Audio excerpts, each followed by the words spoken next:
5ই August কি এখন মজার দিন, ছুটির দিন। 5ই আগস্টের এই বিশেষ দিনে ছুটি পালন করবে যারা শেখ হাসিনার বিরুদ্ধে আন্দোলন করেছিল, তারা সবাই বিভিন্নভাবে পুরস্কৃত হচ্ছে।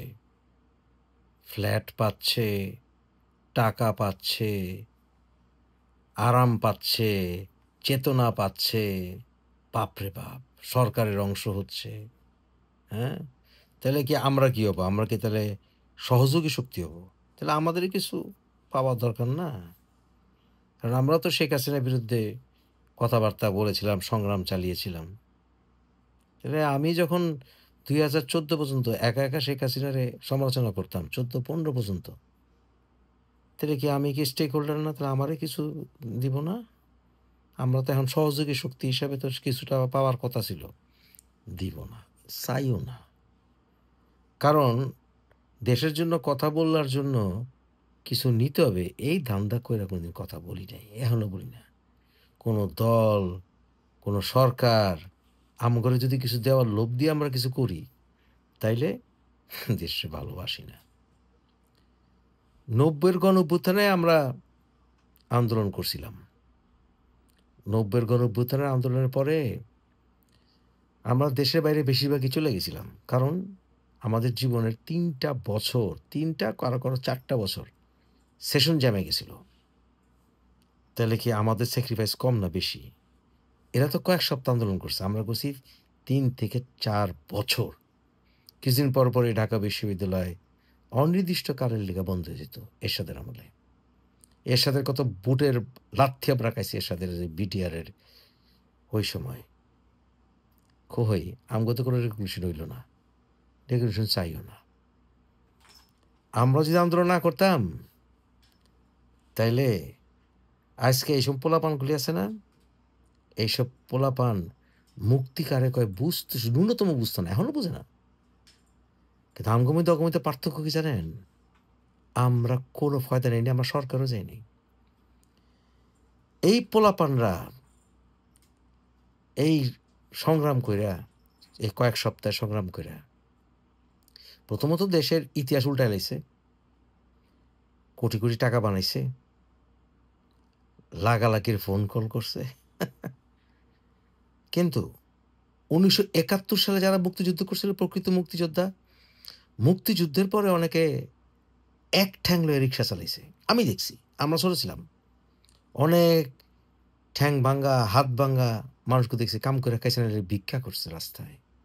মুক্তিযুদ্ধের সময় গুলি খাইছিল। তারা বেশিরভাগই মইরা গেছে এখন। তারা কি রেকগনিশনটা পাইছে? তাগো রেকগনিশন যা একটু পাইছিল তাগো বিরুদ্ধেও তো ওরা আন্দোলন করলো। কোটা বিরোধী আন্দোলন। বুঝলাম। এটা ঠিক আছে। নাতি-নাত করু আর কত পাইব? কিন্তু প্রকৃত মুক্তিযোদ্ধারা তো মূল্যায়নের লিগে যুদ্ধ করেনি। তারা পায়ও নাই মূল্যায়ন।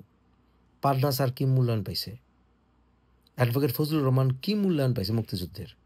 উল্টা এই প্রজন্ম যে নতুন মুক্তিযোদ্ধারা, তারা পান্না স্যাররে হুমকি দেয়, অপমান করে। নতুন মুক্তিযোদ্ধা, প্রাক্তন মুক্তিযোদ্ধার মধ্যে পার্থক্য দেখছেন? আমরা আমরা কিন্তু কোনদিন মুক্তিযোদ্ধাকে অপমান করি না। ৭১-এর মুক্তিযোদ্ধাদেরকে আমরা কোনোদিন অপমান করিনি। কোনোদিন না। নতুন মুক্তিযুদ্ধ, নতুন স্বাধীনতা, লাগালাগির স্বাধীনতা, গাঞ্জা খাওয়ার স্বাধীনতা, টাকা কামানোর স্বাধীনতা।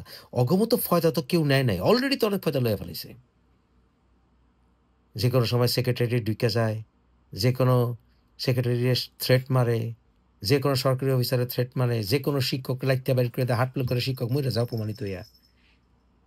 যেকোনো শিক্ষয়িত্রীরে অর্ধলঙ্ঘ করে রাস্তায় হাঁটায় এগো বাপেরা। যেকোনো মেয়ের গায়ে হাত দেয় নাহিদের বাপে। সরকারের অংশ হয়। মুক্তিযোদ্ধারও তো এত বড় স্বাধীনতা পায় না ৭১-এর পরে। কোন মুক্তিযোদ্ধা সরকারের মন্ত্রী হয়েছিল ১৯৭১-এর পরে, স্বাধীনতার পরে? আমরা ৯০-এর গণঅভ্যুত্থানে যারা ছিলাম, যখন শেখ হাসিনা এবং এর আগে খালেদা জিয়া সরকার গঠন করছিল, হামগো কয়জন এমপি মিনিস্টার হয়েছিলাম। দেশকে ভালোবাসছিলাম। এটা তো ফয়দাই ফয়দা। এখন ২০২৪-এ ৫ই অগস্টের চেতনা। এরপর দেখবেন এগো ফোলাফান নাতি-নাতকুরের চেতনা কারে কয়। কিন্তু বাংলাদেশ কি জানেন? বাংলাদেশ সব সম্ভবের দেশ রে ভাই, সব সম্ভবের দেশ। ১৯৭১ সালের ১৬ই ডিসেম্বরে কেউ যদি কইতো আলী হাসান মুজাহিদ, মতিউর রহমান নিজামী বাংলাদেশে ফ্ল্যাগ লাগায় মিনিস্টার হইব, মাইনছে পাড়ায় মেরে লইত। কিন্তু হইছে কেন? হইছে। ১৫ই আগস্টের আগে ১৪ই আগস্টে যদি কেউ কইতো বঙ্গবন্ধুরে মেরে ফেলাইব, বাংলাদেশের আওয়ামী লীগেরা কইতো এক্কেরে মাইরা লামু এই কথা নেক্সট টাইম কইরে। তারপর হইছে। জিয়াউর রহমানের যেদিন মেরে লাইল, তার আগের দিনও যদি কেউ কইতো জিয়াউর রহমানের মেরে ফেলাইব চট্টগ্রামে, আর্মিরা ফিরে হাড্ডি ভেঙে লাইত। এরশাদ পতনের আগের দিন আমরা 100% শিওর ছিলাম না হালার পালা ফল করব, কিন্তু করছে।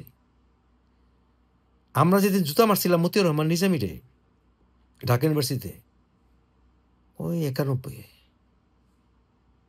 সেই দিন কিন্তু বুঝি নাই সাঙ্গ পোলাগো প্রজন্মে এমন নষ্ট হইব যে মতিউর রহমান নিজামী, আলী হাসান মুজাহিদ যারা হিরো বানায়, তা করে এরা বস মানব, পা চাটবো। এই দিন দেখতে হইব, কোনদিন ভাবি নাই।